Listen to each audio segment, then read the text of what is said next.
Bonjour à tous, je suis ravie de vous retrouver pour une nouvelle vidéo sur la chaîne Les Lectures de Hanso Wanderlust. J'ai décidé de continuer de vous faire des vidéos à chaque fois que j'ai terminé un ouvrage pour vous donner mon avis en quelques minutes, sans prise de tête. Et aujourd'hui, j'ai décidé de vous présenter un ouvrage qui a fait beaucoup parler de lui sur les réseaux sociaux et qui est sorti il n'y a pas si longtemps que ça. C'est L'Orée Olympus de Rachel Smith aux éditions Hugo BD. Donc vous l'aurez compris, c'est l'adaptation, tout le monde en a entendu parler, du célèbre webtoon L'Orée Olympus. Alors moi je ne lis pas les webtoons et je n'ai pas été sur le webtoon en question, mais il paraît que c'est super effectivement quand même.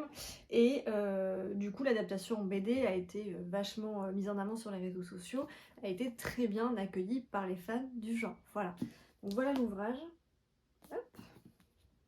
Vous pouvez observer la couverture, la tranche qui est toute en couleur bleu et rose. Bleu pour représenter Hadès, rose pour représenter Perséphone. De quoi ça parle? Ça parle effectivement de l'histoire mythique de Hadès et Perséphone, que l'on connaît tous, peut-être pas en détail, mais on sait qu'Hadès c'est le dieu des enfers, on sait que Perséphone c'est la déesse du printemps qui a été élevée par sa mère dans le monde des mortels, à l'abri des dieux. Ça c'est le mythe, voilà. Ici on est sur une mythologie revisitée, voilà. Donc c'est contemporain, c'est-à-dire que ça se passe un petit peu à notre époque. On navigue entre le monde des mortels et l'Olympe. Mais c'est vraiment super bien adapté, donc ça peut permettre aux plus jeunes de connaître effectivement la mythologie, puisqu'il y a tous les dieux qui sont représentés. Voilà. Au niveau de l'histoire, on va avoir du coup Perséphone qui va arriver à la fac, qui va, je crois, partager sa chambre avec Artémis et qui du coup va côtoyer un petit peu les dieux, tout ce monde de vices, de débauche qu'elle ne connaît pas du tout. Et surtout Perséphone, c'est quelqu'un de très naïf, parce qu'elle a été élevée parmi les mortels et elle ne connaît absolument pas tout ce qui est vice, manigance, trahison, etc. Donc on la voit débarquer dans ce monde-là, côtoyer les dieux. Et on voit également Hadès qui tombe on va dire, amoureux, qui a un petit coup de cœur pour Perséphone et qui du coup va être totalement paralysé face à cette jeune fille qui du coup voit tout en positif, qui voit le meilleur en tout le monde, et qui du coup va un petit peu tomber de son piédestal et va se rendre compte que c'est pas si facile que ça au Mont Olympe. Voilà, ça c'est pour l'histoire. Donc on va côtoyer un petit peu tous les dieux, leurs traits caractéristiques, la déesse de la guerre, le dieu des enfers, etc. Donc on voit leur caractère, on arrive à les reconnaître, donc il y a un petit peu tous les dieux, c'est ça qui est aussi assez intéressant. On va voir leur travers également. On va suivre Perséphone qui va essayer de grandir, de perdre un petit peu sa naïveté et qui va essayer de se lier d'amitié avec les dieux et les déesses du mont Olympe et qui va subir pas mal de déconvenues. Voilà. Donc c'est là où le mythe est assez contemporain, c'est-à-dire qu'on a des téléphones portables, les dieux vont communiquer par ce biais-là, on a des fêtes, des soirées, voilà, des manigances, des trahisons, voilà. On a tout ce qui est les notions de courage, d'amour, d'amitié, d'honneur, de consentement, de viol aussi.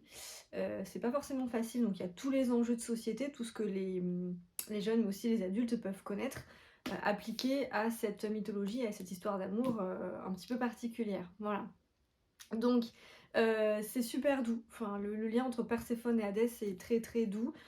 C'est quelque chose que j'ai beaucoup apprécié, leur histoire. Voilà, c'est évolue lentement puisqu'il va y avoir un deuxième volume, je sais pas quand est-ce qu'il va sortir. Voilà.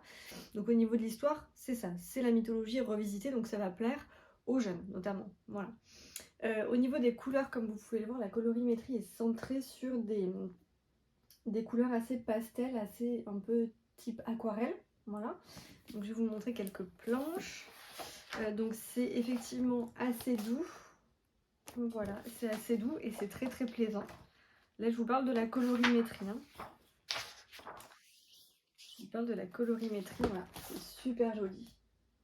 Donc on a principalement du bleu et du rose, mais on a aussi les dieux qui sont caractérisés par certaines couleurs. Donc on arrive à les distinguer et c'est plutôt bien choisi. Voilà. Donc moi j'ai adoré les couleurs parce que c'est très très doux, ça permet de passer la BD assez facilement, ça correspond un petit peu, c'est parfait. Au niveau de la colorimétrie, j'ai rien à dire.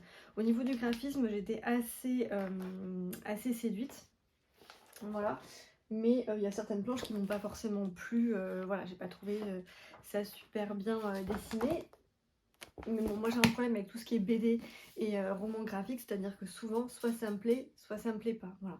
Là, ça me plaît, ça me plaît, mais il y a certaines planches voilà, que j'ai un petit peu moins appréciées, mais dans l'ensemble, c'est super bien dessiné et les couleurs sont parfaitement adaptées à cette mythologie. Donc on est face à un ouvrage qui est déjà de base très joli d'extérieur, voilà, et à l'intérieur c'est parfait. Donc franchement, pour tous ceux qui ont aimé le webtoon, pour ceux qui ne connaissent pas le webtoon mais qui aiment la mythologie, franchement, voilà, alors c'est un mythe contemporain, hein, c'est-à-dire qu'on a réadapté l'œuvre à notre époque contemporaine, donc c'est un petit peu décalé.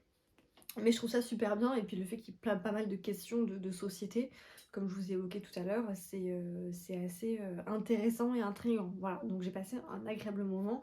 Je l'ai lu en moins d'1 heure, ça se lit super vite, et c'est à mettre vraiment entre toutes les mains. Voilà. Donc, un petit coup de cœur, voilà, parce que j'ai beaucoup de mal pour tout ce qui est BD, roman graphique, soit ça passe, soit ça casse. Là, ça l'a fait, c'est passé, c'est franchement quelque chose qui, pour l'instant, j'ai eu que des avis positifs. Donc, franchement, ne passez pas à côté. Pour ceux qui sont fans soit des webtoons, des BD, de la mythologie, foncez. Voilà. Bonne lecture, à bientôt pour une nouvelle vidéo.